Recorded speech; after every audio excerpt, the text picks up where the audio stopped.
What's up everyone sa YouTube? Mga ka-YouTubero, YouTubera. Gusto ko lang batiin yung pinaka pangat ba maganda?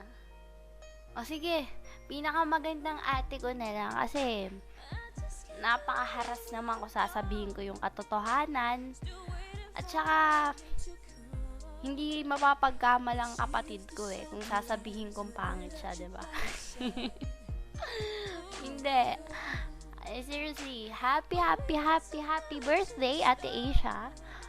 Alam mo, ate, kung may gusto ko sabihin ngayon sa'yo, yun yung miss na kita.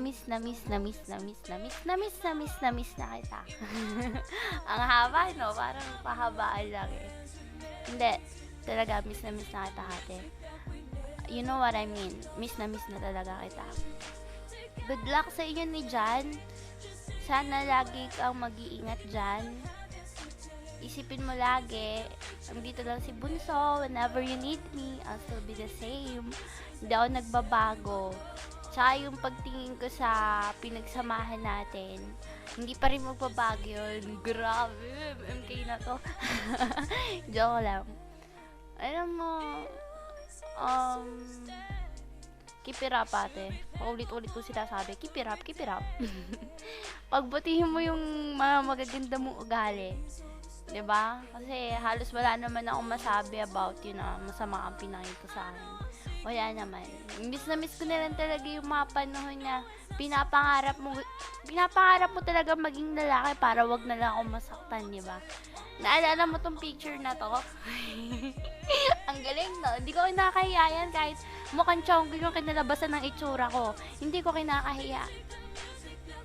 At ate, sana humayo kayo ni Janet magparami kasi ate, mawawala ka na sa kalendaryo. Malapit na Talagang malapit na I love you so much, Ate Asia. Mahal na mahal kita. Tsaka, miss na talaga kita, ate. Sorry ngayon ko lang na pagbigyan yung gusto mong record, hindi man sa anniversary nyo or sa monthsary nyo ni Jan. I'm so sorry ngayon lang kasi eto yung maganda pagkakataon, di ba? Kaysa naman dun madrama, no? Yung madrama pinapagawa mo sa akin Basta ate, enjoy your birthday. I love you. Bye-bye. Mwah.